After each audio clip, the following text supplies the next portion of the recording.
आज कई लोग सहाबा इकराम का नाम लेते हैं और अहले बैत को भूल गए। कईयों ने अहले बैत का नाम लिया और सहाबा को भूल गए। अहले सुन्नत तुम्हें मुबारक हो कि अल्लाह ने हमें एक हाथ में दामने सहाबा अता कर दिया तो दूसरे हाथ में अहले बैत का दामन हमें अता कर दिया। ये एजाज़ फ़कत अहले सुन्नत को नसीब है।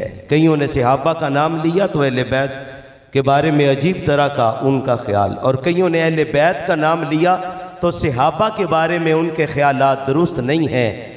ये एजाज़ फ़कत अहले सुन्नत को हासिल है कि अल्लाह ने हमें सहाबा का भी वफ़ादार बना दिया और रसूल की अहले बैत का भी वफ़ादार बना दिया।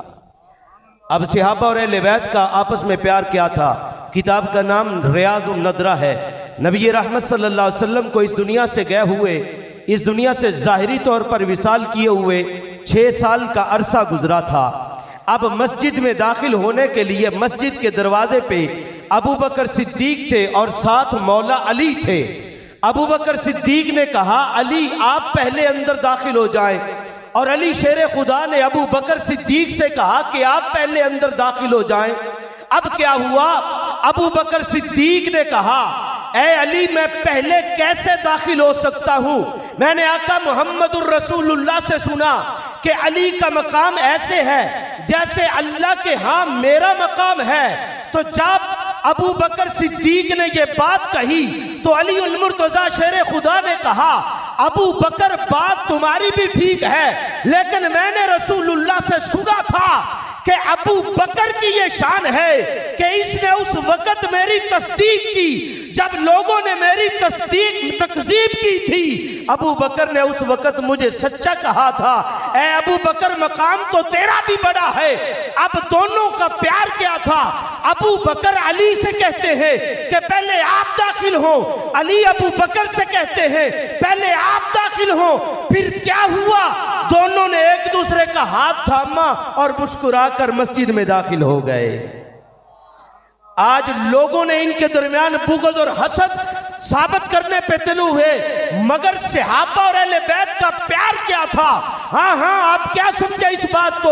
अबू बकर सिद्दीक कहते हैं कि सुनो सुनो, मैं अबू बकर हूं, लेकिन उतना प्यार मैं अपनी औलाद के साथ नहीं करता जितना प्यार मैं मोहम्मद की आल के साथ करता हूं।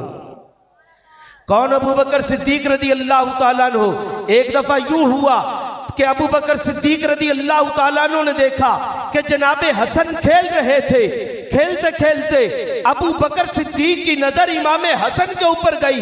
अबू बकर सिद्दीक ने इमाम हसन को उठाया और अपने कंधे पे बिठा लिया।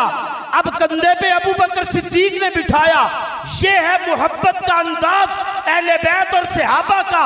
अबू बकर के कंधे हैं, कंधों पे सवार इमाम हसन है। अब मुझे बताइए, हसन जब कंधों पे सवार थे तो हजरत इमाम हसन के पांव अबू बकर सिद्दीक के सीने पे भी लगते होंगे और दस्तार भी फिर अबू बकर सिद्दीक की टेढ़ी हुई होगी।